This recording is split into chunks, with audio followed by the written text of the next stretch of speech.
Hello, everybody. I'm Geoffrey Baer. I'm a writer and a producer and a host of television programs about history and architecture for PBS and for WTTW, which is Chicago's public television station, where I have worked for more than 30 years. So, having worked so long for a nonprofit, I've personally seen and felt the power of philanthropy.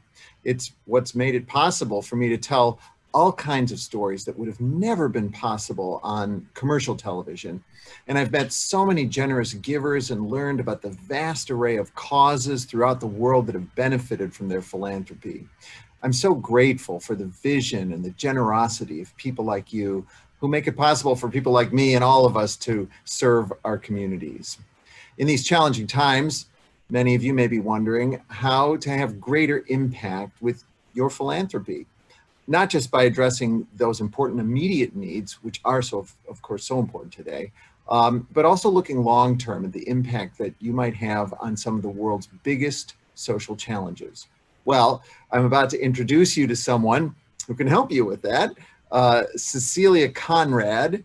She's a CEO of Lever for Change, and that's a new nonprofit organization started last year by the John D. and Catherine T. MacArthur Foundation. In addition to her role at Lever for Change, Cecilia is also a managing director at the MacArthur Foundation, where she leads the MacArthur Fellows Program. Yes, that's the famous Genius Grant. And she also led the team that created 100 and Change, which was MacArthur's open competition for a $100 million grant to a project that promises significant progress in solving a critical problem of our time. Before joining MacArthur, she was a professor of economics and a college administrator at Pomona College, among her many other credentials. And also, you should know, we have a Q&A session set up at the end of this conversation. And if you look there, you'll see a big white box on the right side of your screen. So as the program goes along, and if you have questions, just type them into that box and we will make them part of our Q&A session at the end of this presentation. So Cecilia, hello, how are you? Hello, Geoffrey. Thank you for joining us this morning. Oh, I'm honored to. Well, why don't we get right to it? I've got a series of questions for you, and I'll start right off the bat with the first one. Why did the MacArthur Foundation decide to create Lever for Change? What are Lever for Change's missions and goals? Well, the story of Lever for Change really begins with 100 and Change, the $100 million grant program that MacArthur launched 2016 to 2017 that you referenced. Our former president, Julius Stash, wanted to create a space in MacArthur's portfolio where we would make a significant investment in a project that we didn't choose ourselves, where we relied on expertise from outside the foundation to guide us in that process. So we had this big open global call for tell us what you could do with $100 million.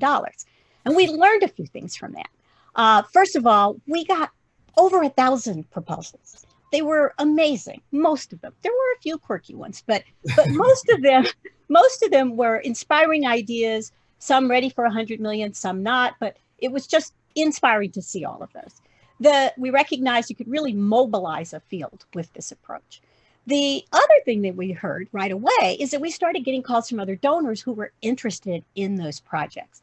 So we saw an opportunity there. And in fact, one of the great things about the outcomes of the project was not only the initial grant we made, which was $100 million to Sesame Workshop and the International Rescue Committee for an early childhood intervention in the Syrian refugee region, but it was also the additional capital we were able to generate for top projects. For example, we had $200 million additional money to help very young refugee children, $68 million for improved technology to care for premature babies in low resource settings, $23 million to change the way we care for orphans. And even for our projects that were not among our finalists, but in the top 200, we were able to raise considerable funds. For example, another $8 million went to a project for higher education for refugees.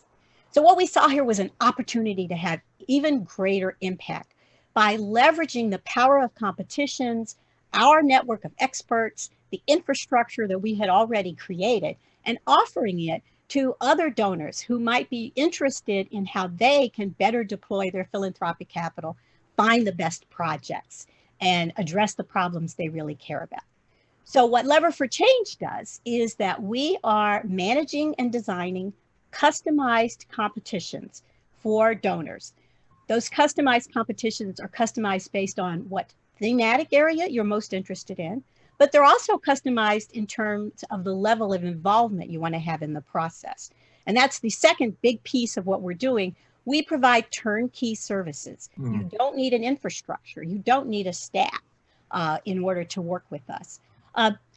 In addition, simultaneously, one of the other things we know is that we're going to find all of these great projects. So we are creating a pipeline of vetted projects, and we have them collected in our Bold Solutions Network. These are the top projects from every one of those competitions, and they all are receiving ongoing support from us, capacity investment to strengthen the organizations, to strengthen their project plans, so that they are also offer exciting opportunities for donors. So these are even the competitors that didn't win the actual grant. That's correct. Even the competitors that didn't win the actual grant, we are supporting them long-term in terms of offering them opportunities to get training in different topics.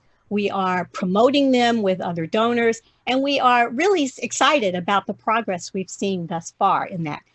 So for example, in the first 100 and change, I mentioned we've nearly tripled what our initial investment was in terms of philanthropic capital.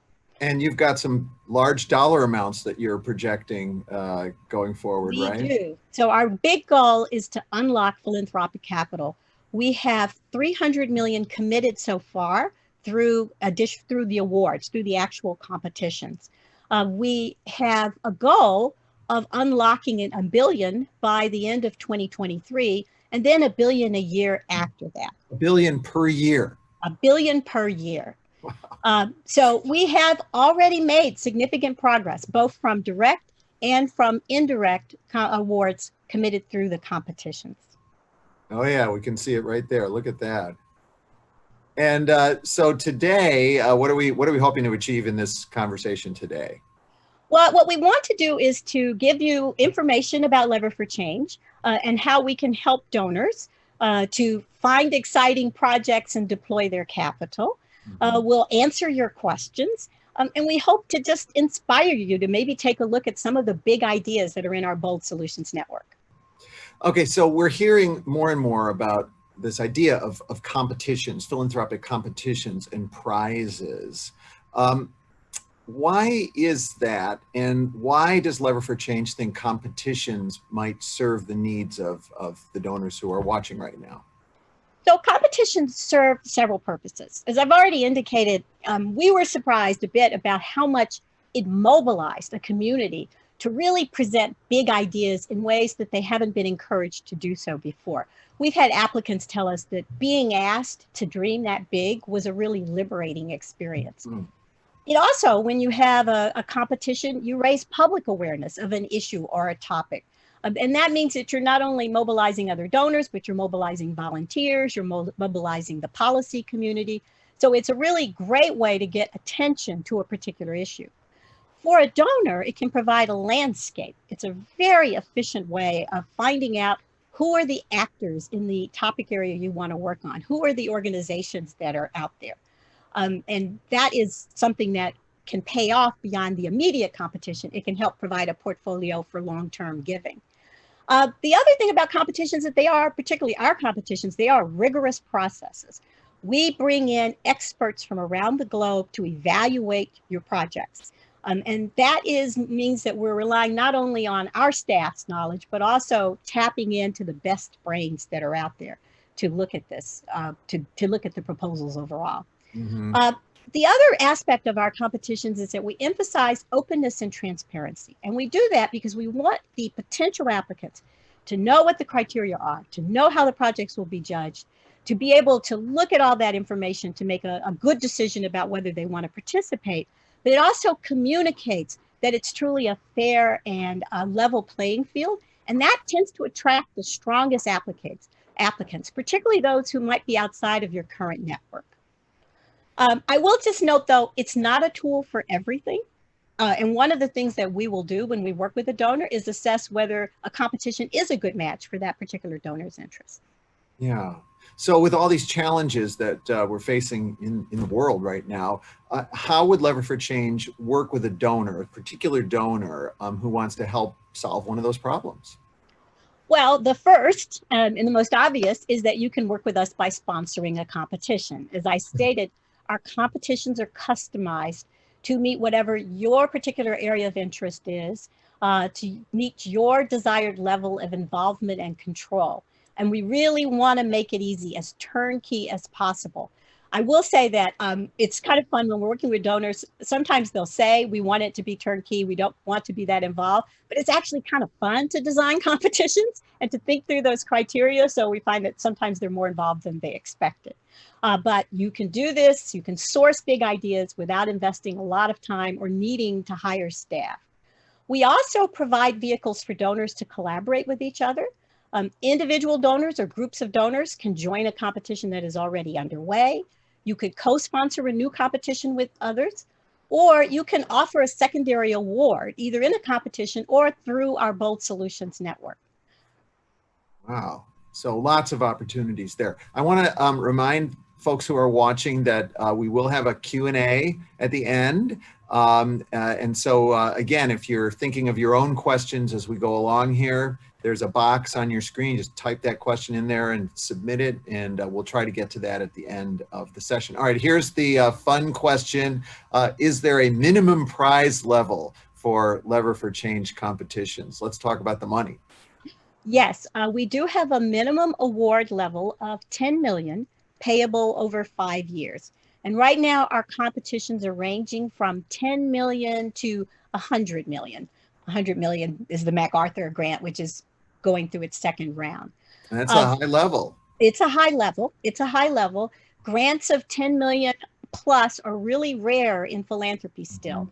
But if we want to encourage organizations to think big and we want them to have the bandwidth to really focus on the work that we need to make a big dent in the problems that we face, to address the challenges we have, then we need to give more large multi-year grants. We also found that a high dollar amount attracts attention and increases awareness. Yeah. And as I mentioned before, organizations are really, they have told us about how this is the first chance they've had to think, what if we really want to solve this problem? What would we do? So it also kind of has a form of capacity building in the field. Yeah. Well, it might be helpful to hear some specifics about examples. So what competitions Lever for Change has managed so far? Can you give us some examples? Yes, we currently have 9 competitions in progress. And so on the left-hand side, we have the $10 million Chicago Prize. This is sponsored by the Pritzker Traubert Foundation, and we expect it to announce its grant recipient towards the end of July, maybe early August. It is a local competition focused on communities on the south and southwest sides of Chicago. One little side note, when we talk about this potential for competitions to attract attention and mobilize other funders, just recently the city of Chicago selected 2 of their finalists for investments from a fund that they had set up with the help of the private sector called Invest Southwest. So we're really excited about that. So that's what you're talking about, this leveraging, where even like sort of a tangent to the actual competition, more philanthropic money was attracted. That's right. And what the competition did was it got the organizations to put together these dynamite proposals, and then others have seen it. In fact, this is like dream. They preempted Pritzker Traubert in announcing its grantee. They scooped him. So, it's really great. We have the Economic Opportunity Challenge that announced its finalists 2 weeks ago. We have the Larson Lamb Iconic Impact Award, which seeks to provide durable futures for refugees. It will start deliberation soon. So the judges will start their deliberations. The lead sponsors are Chris Larson and Lena Lamb, but there are also other donors co-funding the $12 million award. We have the 2030 Climate Challenge, which is sponsored by an anonymous donor. And we have the Lone Star Prize, sponsored by Lyda Hill, which are both accepting applications. 2030 Climate Challenge wants to support an initiative that will reduce greenhouse gas emissions in buildings, transportation, and industry. It is US focused. The Lone Star Prize seeks a $10 million transformative project that will improve the quality of life for Texans. And that, as I said, it has been sponsored by Lyda Hill. We recently launched the Equality Can't Wait Challenge, sponsored by Pivotal Ventures, and we have 2 competitions still on the horizon, one on a stronger democracy and one on global equity. So details of those will be coming soon. If you want to know more details about any of these, please feel free to type a question in Q&A and I can give you details. Several of them would be open to having additional funders. I didn't mention 100 and Change. That's MacArthur's second round of its initial competition. That grantee, not the grantee, but the 5 finalists will be announced on July 14th. I tried really hard to get them to let me give you a sneak preview, but no dice. That's coming up soon. Well, so it sounds like just a broad range of interests that you can help with. There are a broad range of interests. And we can, as I said, we customize according to what your topic is. So if you are interested in conservation or sustainable development, if you're interested in homelessness, we would really be excited to do something about gender equity outside of the US. We have the Equality Can't Wait that's focused on the US. We are particularly looking at 2021 at this issue of equitable resilience and hope to have a series of competitions around those kinds of topics. So that is a full plate. I mean, you've got 9 competitions going already. You've got more on the horizon. How many people do you have on your staff? Well, we do have a dynamite team, starting with our board of directors. Julia Stash, the former president of MacArthur, is the chair of the board. James Manika, who's with the McKinsey Global Institute, is a board member. He's also a MacArthur board member. And Reid Hoffman, co-founder of LinkedIn, is an investor in Lever for Change and a member of our board. And then over the past year, we have grown a diverse team of 15 people who represent decades of business and nonprofit experience. I recently calculated that our team speaks a total of 15 languages. And the sad part is I'm only one of them. Well, that is a great looking team right there, and very diverse too, which is really, I think, critical, right? Yes, and we've drawn people who have a different set of backgrounds and experiences. So a couple have had competition experience, some have been program officers. We have someone who's a master's in social work. We have a range of people with experience on the development side. It's a great group. All right, well, let's talk about a little more of the process. So once competition sponsors have chosen the main awardee for their competition, I think I alluded to this earlier, what happens to the other applicants who did not win the competition? Well, and the first thing that we should note is that throughout the competition process, part of our values is that we try to provide value add for all the applicants. So applicants get feedback. They get feedback from peers and they get feedback from judges. And that's something that's not typical when people apply even to an open RFP. All of the finalists for every one of our competitions will work with consultants, technical assistance providers to help make their application stronger, their implementation stronger, plan stronger, their scaling plan more robust. And this helps to position them so that they will be attractive to other funders. We frequently say that our goal is to make the donor's decision really hard and to make the applicants attractive to lots of people. Once the competition over, that's really great, actually. I like that. We try to do that. Once the competition is done, we take the top applicants and they become part of this Bold Solutions Network. This is something that is a publicly available database that has a summary of all of our projects. That's sort of the front facing. But behind that, we also work to curate lists for donors who have particular interest. We try to get our projects in front of other big institutional funders who fund in that area. And we are providing ongoing support to all the members of the Bold Solutions Network. So this is one of our other services. We will curate for a donor a set of projects and even potentially hold a little mini competition among them if they want some help making their selection. Again, just a reminder, if you have questions, submit them to the Q&A. We're going to save a little time at the end. Anybody who's ever judged any sort of competition, I think you always have this feeling like, oh, I wish I could have given everybody a prize. I wish I could have given all 5 of those finalists. I'm sorry I only had to choose one. And that really does sound like part of the beauty of this is that somebody wins, but really all those you're also, as a donor, you're supporting all these finalists. That's right. You're supporting all of the finalists, both through the technical assistance we provide.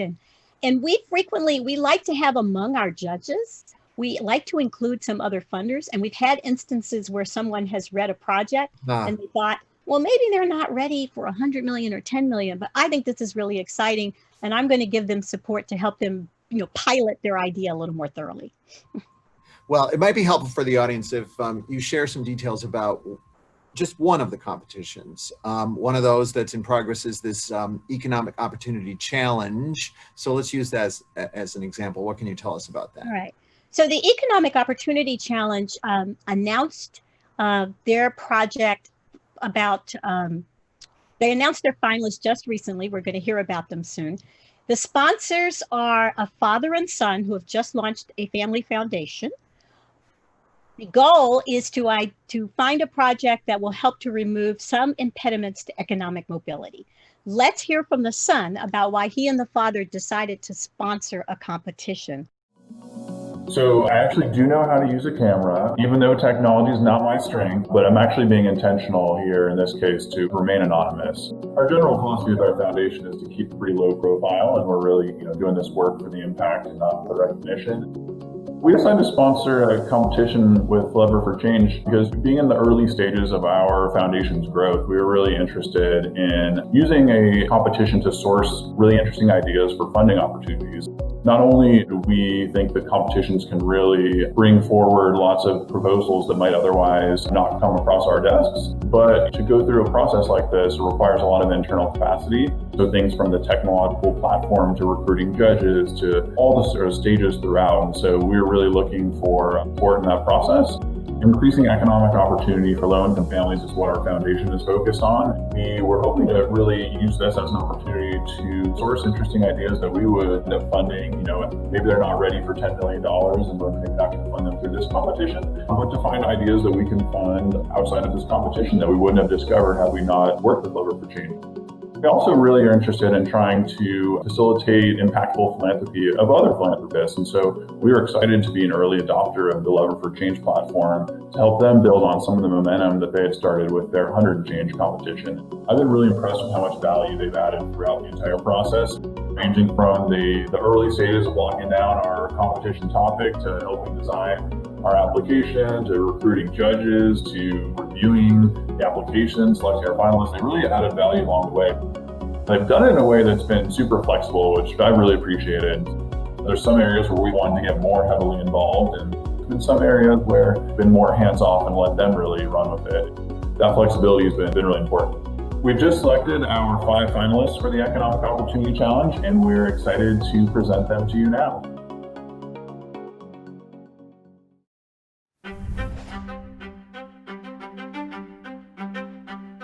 Launched in October 2019, the Economic Opportunity Challenge will award $10 million to scale a game-changing solution to improve the financial health of low-income families in the U.S. Selected from a pool of 160 applicants, our 5 finalists deliver the most transformative, evidence-based solutions to address key barriers to economic opportunity. Chicago's legacy of discrimination and segregation have created intergenerational poverty and growing economic inequity. Chicago ABCs, a coalition led by the Chicago Community Trust, will braid 3 proven strategies: child savings accounts, cash transfers, and visiting nurses in a dual-generation approach, propelling 4,600 families to economic security. Millions of low-income Americans, disproportionately Black and Latino, churn through our local jails each year. And here's the catch. The majority sit in jail for days and weeks without having been convicted of anything. The reason? Cash bail. The Bail Project will provide free bail assistance and wraparound services to low-income individuals in 20 jurisdictions across the country and advocate for systemic changes to the pretrial system.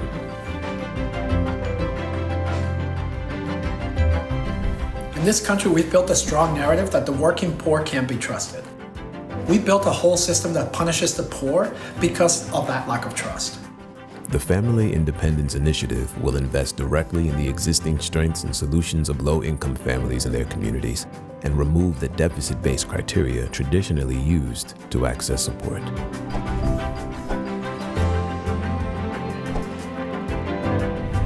Much of our nation's job talent is hidden in plain sight. Perscalis, a leading technology workforce development organization, will join the Financial Clinic and MDRC to propel over 20,000 low-income individuals into the middle class by helping them launch successful tech careers.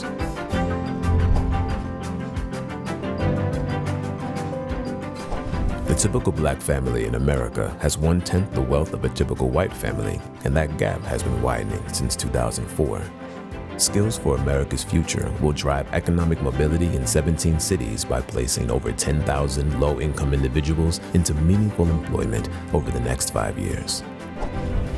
In November, one of these remarkable applicants will receive $10 million to scale their powerful strategy to change lives. The Economic Opportunity Challenge, powered by Lever for Change.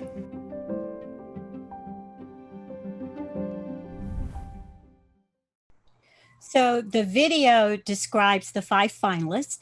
And over the next few months, we have a team for Bridgespan who will be working with each finalist to strengthen their project plan. In addition to the 5 finalists for the $10 million award, the donors have identified several other organizations where they are likely to make smaller investments as they roll out their philanthropy. Now, when we met the donors, they had a very strong idea about their issue area and geography. But we've also advised donors who want help thinking about which of their philanthropic interests might best align with the competition. Once they settle on an issue area or a topic, we will customize the eligibility and selection criteria. So a competition might focus on rigorously tested interventions that are ready to scale, like the Economic Opportunity Challenge does, or it can be designed to look for new and innovative ideas that need to be piloted.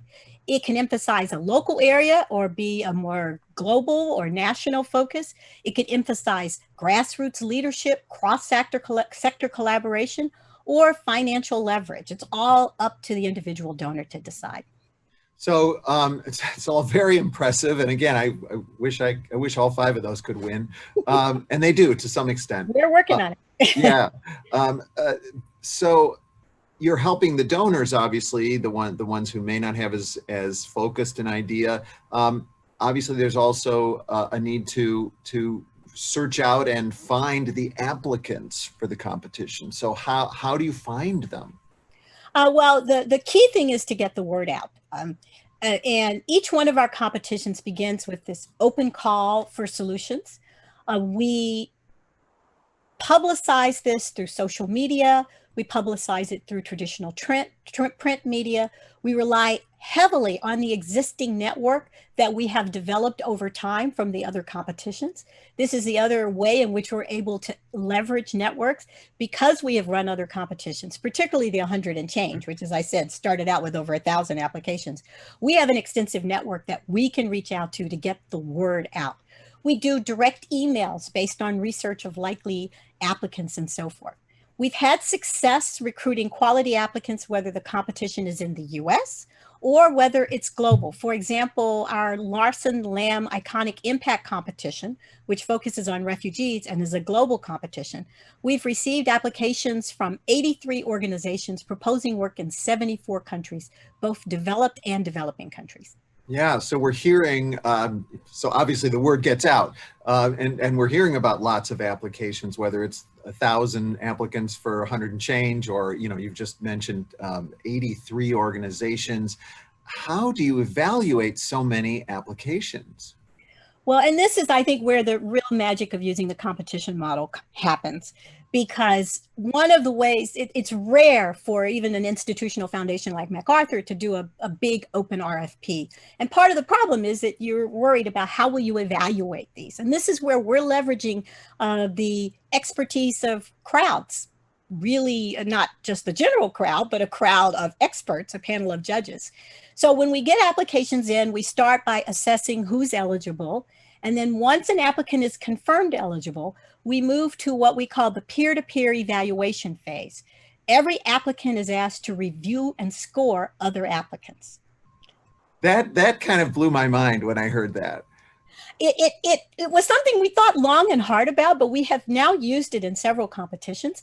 The applicants take it very seriously and provide incredibly valuable and constructive feedback. They have a perspective that's sometimes different from our official expert panel because they are in the field. So sometimes they're spotting practical issues with proposals that an academic expert might miss. The applicants also say that it helps them understand the criteria and the process better and gives them a more realistic assessment of their project. Sometimes they've also found partners from reading these other applications.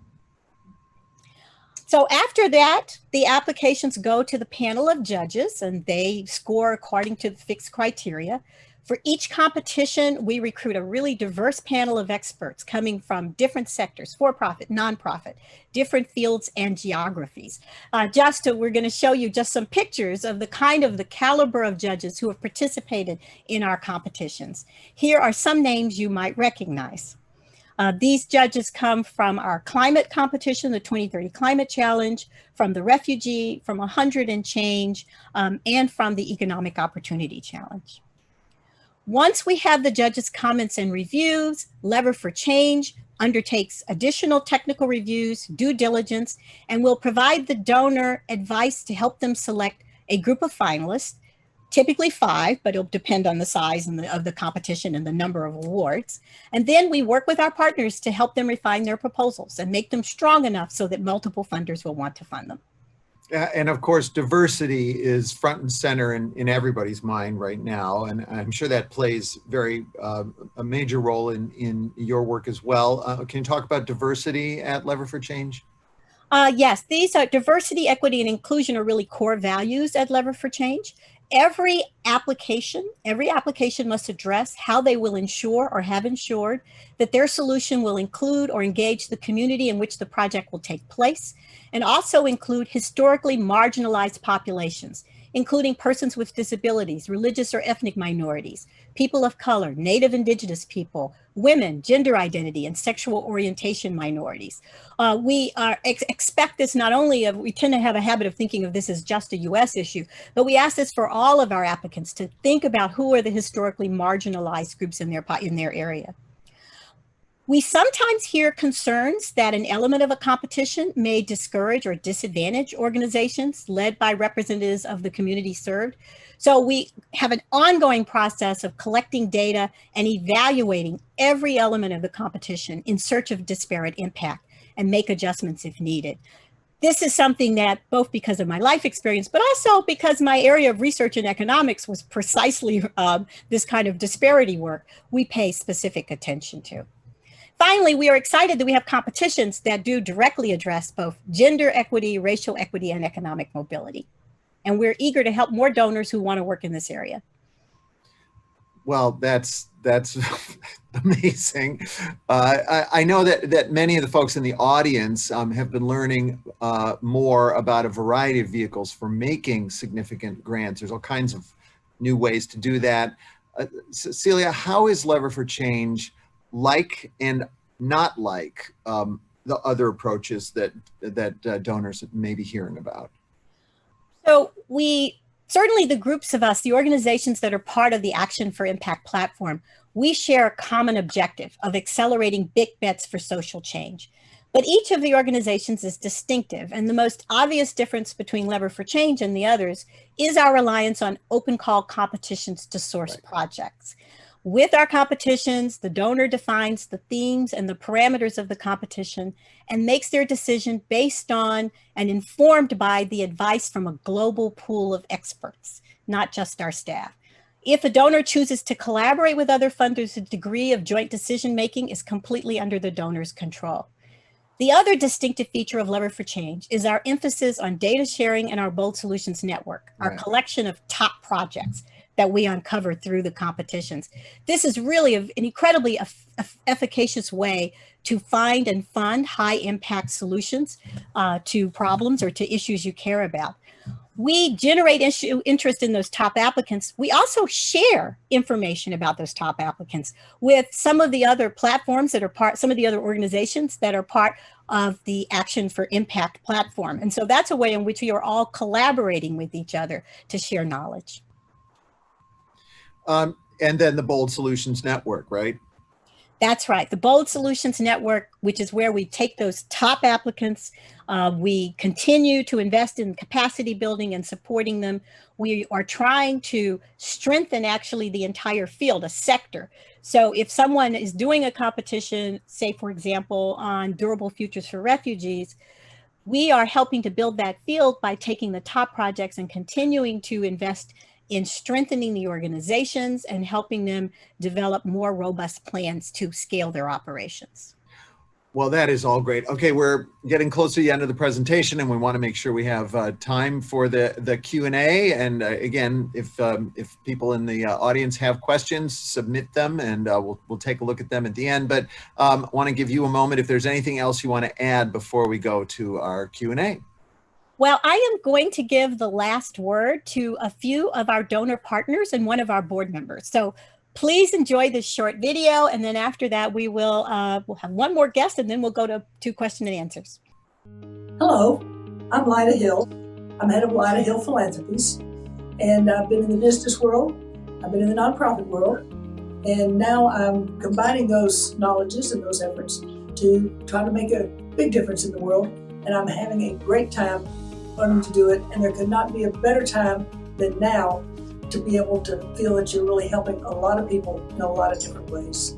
We decided to sponsor a competition with Lever for Change because for many years I've been intrigued by the concept of prize philanthropy as a catalyst for big ideas, but through my team's research, we were never convinced that we have the right timing of the topic or the execution partner to be able to tackle the world's most complex problems. We've been partnering with Lever for Change for over a year now, and their team has guided us with expert advice at every step of the way. We have a small team and have never run a prize before, so it made perfect sense for us to partner with Lever for Change to manage operations and get the word out. Designing a prize to advance bold solutions for my home state of Texas seemed like a terrific way to produce a pipeline of fundable projects. A statewide prize had never been done before, and so we thought it might serve as a model for other states. We designed the competition around health, environment, and workforce because these are areas that are especially critical to Texas' future. We're excited to involve strategic partners like Texas 2036, the DRK Foundation, and the Federal Reserve of Dallas as institutions that share commitments to building a resilient Texas through these impact areas. Innovation comes from many different sources, and the Lone Star Prize is about casting out a wide net and soliciting good ideas from both the usual and unusual suspects. This work is not only about selecting a single winner, but uncovering a showcase of secondary markets and best proposals, which is why large-scale prize is a great way to encourage big ideas, big actionable plans. This is Texas after all. We are fans of big. Hi, my name's Michael Anders. I'm a co-founder of Iconic Capital. We're a multi-family office for a group of primarily founders and CEOs with a deep belief in collaboration around macro trends, collaboration around access to unique investments, with a belief in collective wisdom will be beneficial to the group. Our first Iconic Impact Lever for Change competition is around refugee resettlement. The second one is to make democracy stronger. I think both of these are examples of where clients had strong philanthropic intent. They knew they wanted to make the world a better place, but they didn't know how, and they certainly didn't know which issue was most important. They cared about lots and lots of issues, as we all do. The connection to Lever for Change really was the reason why Iconic Impact could officially become something real, and where we could actually scale the intention of our clients who really wanted to have lofty, measurable, charitable intentions. our clients tend to be first generation. They tend to be in their 30s and 40s, and they tend to be very focused on running a company. So they don't have a lot of time. But as Melinda Gates told our team, you got to go big and you got to go now. And so the problem is our clients don't want to wait 20 years until they're retired and have more time. And yet at the same time, some of them don't have the infrastructure, the liquidity, and certainly the time and bandwidth to set up internal resources. And so what Lever for Change allows all of our families to do is to take their passion and really partner with a proven grant maker who has a global network, has a team of professionals that can vet and diligence philanthropic deal flow, effectively borrowing that back office to execute upon their philanthropic intentions. I think all of our families are deeply interested in having impact, but they don't know where to begin. If you really want to affect climate change, if you really want to fix broken democracy, if you really want to fix refugee resettlement, it's really overwhelming to think about doing it on your own. And I think for our families, what they're seeing is that now that there is a way to streamline this process, to not reinvent the wheel, to borrow all of the expertise that Lever for Change provides, it gives our families the confidence to now start putting more than a toe in the water, but to put a few toes in the water, and then to put a foot, and then to put both feet. And so I think what we're all doing now is expediting the philanthropic journey. And if our families who are running some of the most interesting, relevant companies in the world can marry their brand, their time, their talent with their capital in partnership with Lever for Change, I think you really do end up in a scenario where 1 + 1 + 1 equals a lot more than 3. My name is Nicole Bates. I'm the Director for Strategic Partnerships and Initiatives at Pivotal Ventures. Pivotal Ventures is the private incubation and investment company founded by Melinda Gates, and we work on issues dedicated to advancing social progress in the U.S. We came to know Lever for Change after we made a bold commitment to gender equality last fall, and we wanted to find ways to grow new partnerships, find new solutions, and put money out into the ecosystem so that we could find solutions for gender equality as soon as possible.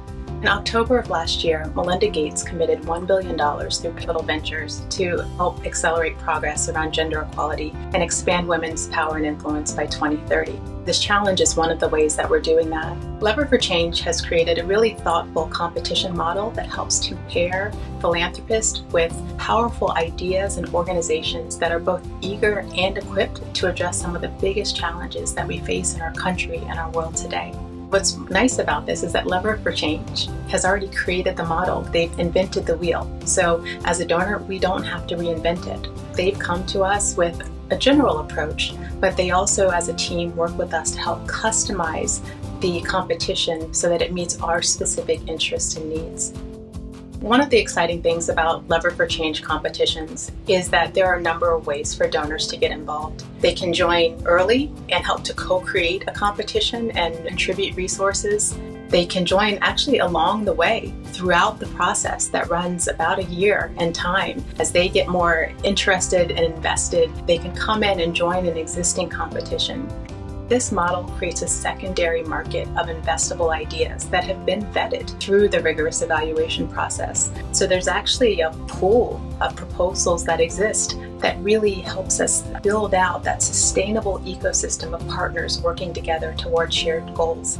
Gender equality, and specifically women's power and influence, has been an area of focus at Pivotal Ventures for some time, and we've been seeing some traction. But even with progress, the rate of change has been incredibly slow. We feel a sense of urgency because we believe that equality can't wait. So that's why we're excited to work with Lever for Change on the Equality Can't Wait Challenge, because we believe that it's going to bring visibility, more funding, new partnerships, and bold ideas to expand women's power and influence in the U.S. over the next decade.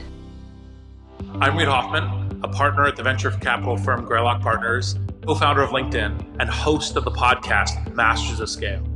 Lever for Change is a platform that leverages networks to apply to any scale social impact problem, whether it's education, justice, climate change, or others. Part of how I look at my investments, whether it's LinkedIn, Facebook, Airbnb, is I look at platforms that essentially amplify, that create exponential or potentially scale impact. Part of the Lever for Change platform is that it says we have a whole network. Just as LinkedIn has a network, just as Airbnb has a network, we have a whole network of experts who will help validate, who will help amplify, who will help see which of these contenders, which of these entrepreneurs, which of these innovators, which of these leaders in this prize competition has the best idea to actually, in fact, make massive scale impact on this problem, whatever the problem is. There are always more smart people in the world than you know. The question is, how do you get to those smart people with their idea to solve the problem that you're looking to solve? A prize competition allows the announcement and the dissemination of that, allows organizations and entrepreneurs and innovators and leaders to realize that they may have that solution to this problem. And then the Lever for Change network then helps validate which of those actually, in fact, is provably on target, that with just some amplification will actually, in fact, solve that scale solution. All philanthropy is hard. Even small philanthropy takes work and sweat and blood and tears. But to change the big problems in the world requires scale solutions. And that's the reason why a prize competition validated through a highly functioning network and then amplified through that network is one of the great shots on goal. Now I'd like to introduce one more person who will join us live for an announcement that we're going to ask you to keep confidential for now. Stacy Schusterman. Hello, I'm Stacy Schusterman, as you heard, from the Charles and Lynn Schusterman Family Foundation, and we are excited to announce, I guess just on this call, but it will be announced, I guess, shortly, that we're joining the Equality Can't Wait Challenge together with Pivotal Ventures that was awarding $30 million, and now we'll be awarding $40 million to ideas that are looking for progress for all women. And we have been a supporter of gender equality, and we're excited to pursue this new avenue. We haven't participated in a prize competition previously, but we're excited to see about the opportunities you heard so well articulated previously to surface bold and big ideas to address women's equality in the US. This is the first challenge of this size, and we're excited by the opportunity to really surface opportunities, ideas that we wouldn't otherwise be able to surface through our existing avenues. And we believe that it'll be an opportunity to help all women in the US by 2030. And particularly, we're very interested in ideas that help Black women. As we've heard over the last period, really, we've known for a long time, and I think that the events recently have really highlighted the systemic racism in the US, and hopefully ideas will come forward that will enable us to address some of those systemic racist systems that exist in the US. Millions of women are held back. Ideas hopefully will come forward that help address that and expand opportunities for their women and their families, and really all of the US. Applications will be open till September. The criteria are on the website, and we're excited to see all those that come forward, to pick winners and to help all the finalists move their ideas forward for women and for all of our country. Thank you, Stacy. Thank you. If we were live, I would hit my phone right now and play the Pointer Sisters. I'm so excited. We can go to Q&A now, Geoffrey. Great. And we only have time for a couple of questions. Several people have asked if some topics are better for competitions than other topics. Can you talk about that a little? Yes, I think competitions work best. First of all, if the donor is very open about the nature of the solution to the problem that they're thinking about. So you have to be, it works best in giving as much agency as possible to the solvers. But if you already have a pretty strong idea about exactly how a problem should be solved, then there's probably a well-defined and narrow group of solvers, and there are various groups who will help you find them. And so a competition may be too much for that kind of problem. Very good. And really, that's pretty much all the time that we have.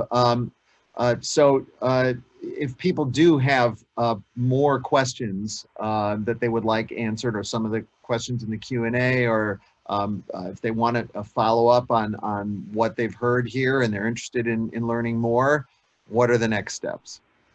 Well, we would love an opportunity to work for you. We will share our competition, our contact information now.